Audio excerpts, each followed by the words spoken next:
Now let's talk about the next main reason babies cry, which is they're tired and they can't sleep, but they want to. So let's talk about ways to get them to sleep. Now there are a few main ways you'll find to get them to sleep. The first is just rocking them. Rocking them gently often works very well.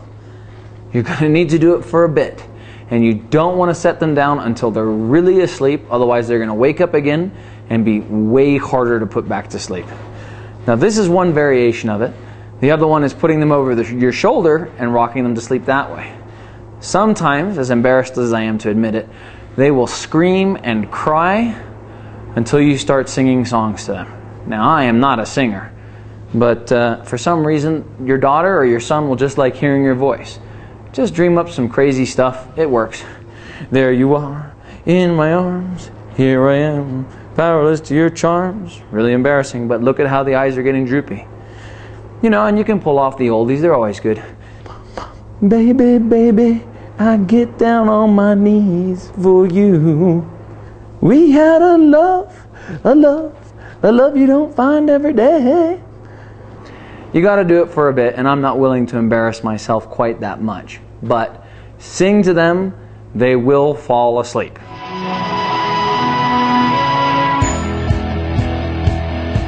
Another way you can do it is with the world famous baby swing. You want to try the baby swing? Now, don't do this at home. If your baby is relaxed in your arms, do not put them down in a swing unless nothing else has worked. I know that if I rock her for a few more minutes, she's going to fall asleep, but for the sake of video's sake, we're going to put her in the swing. There we go. And you just choose a speed that's pretty decent, and then you add the sounds of nature. You like that one? Huh?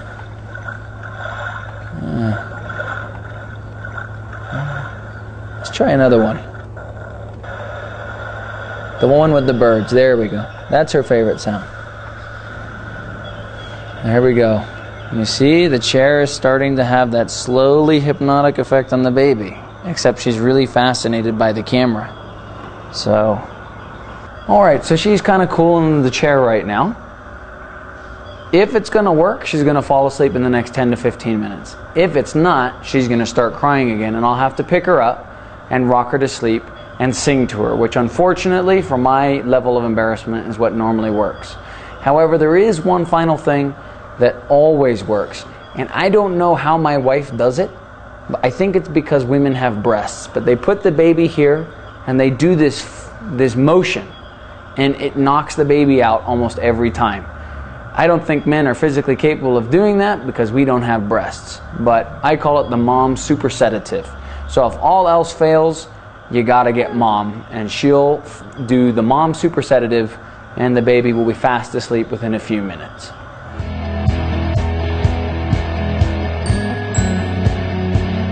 The next main reason why your baby can be crying is because you need to do a diaper change or you need to change their clothes. Now, when you start with your baby, you're going to be changing their diaper about once every 3 hours. That's a lot of diaper changes. But when you think about it, if you pooped or peed in your underwear and you were in a business conference for 3 hours, you wouldn't be too happy about it. You might not start crying, but you wouldn't be too happy about it. So go ahead and just change the diaper on the schedule. The other thing is that sometimes the clothes can irritate a baby's skin. It might be because of a name tag or a brand tag. Just take the clothes off and see if the baby will lie there on the bed in their diapers and just chill out. If they do, great. Just leave them there until they finish calming down. The next thing to remember is that a diaper change is not a big deal. You see these jokey things on the internet with dads having a big deal on changing diapers, and I just say they should go stick the head in the toilet after they're finished taking a dump in there. Probably doesn't smell much better. So don't make a big deal out of changing a diaper. It's a really simple, fast thing. It only takes a minute, and just do it. The baby's going to be doing much better if you just change their diapers.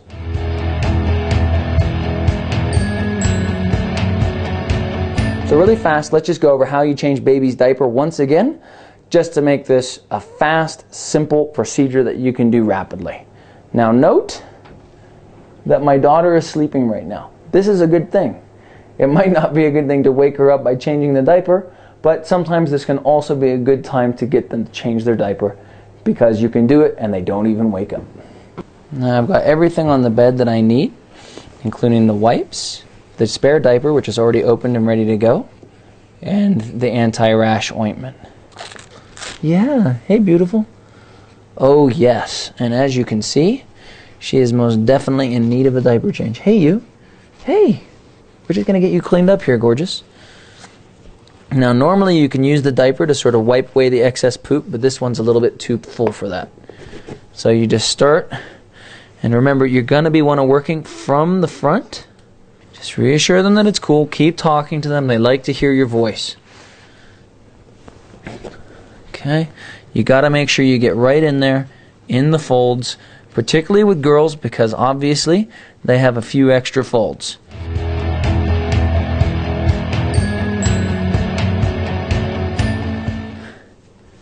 Most embarrassed people on the internet showing you how to change diaper tell you you have to move stuff around. And I'm just going to get right in there and tell you, you got to clean out the vagina and you got to clean out the butt crack.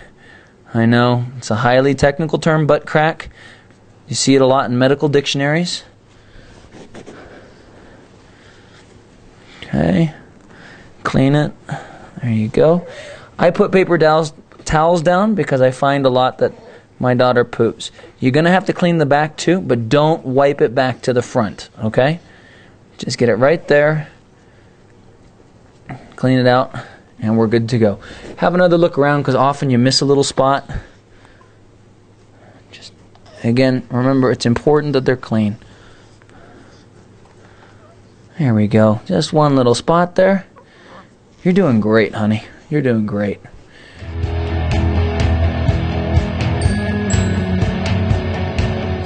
Take out the anti-rash cream, put it on your finger, and then just get it all around there. Right in there. Remember, sometimes when you're doing, they pee and poop on you. Don't get angry. Learn to laugh about it. Because really, if you were someone else looking at it, you'd be laughing about it.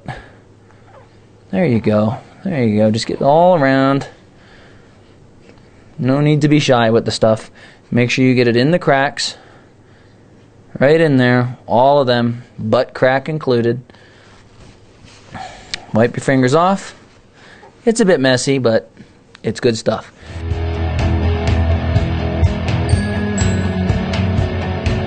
Then you just lift them up. Don't be afraid. You're not going to break them. Get the diaper under there. Good job, beautiful. Good job. And you go ahead and pull the flaps over. You don't want to pull it too tight. They don't like that. But you do need to make sure that it's tight enough that pee's not going to leak. So you just get that right around there like that. She needs to go a little tighter. She's just moving into this new diaper, so they're a little bit loose on her, but that's fine. Then you want to check around. Make sure that these things are actually all the way around where they should be, because that helps keep the pee from leaking. Normally I then take the diaper and all that stuff and put it right in the trash, and then I just close her back up. Just lift those clothes right back over there. You did awesome, honey. You did great. So just sterilize your hands real fast before picking the baby back up, and that's it. Wasn't a big deal. Don't make a big deal out of it. Just change the diapers when they need to be changed.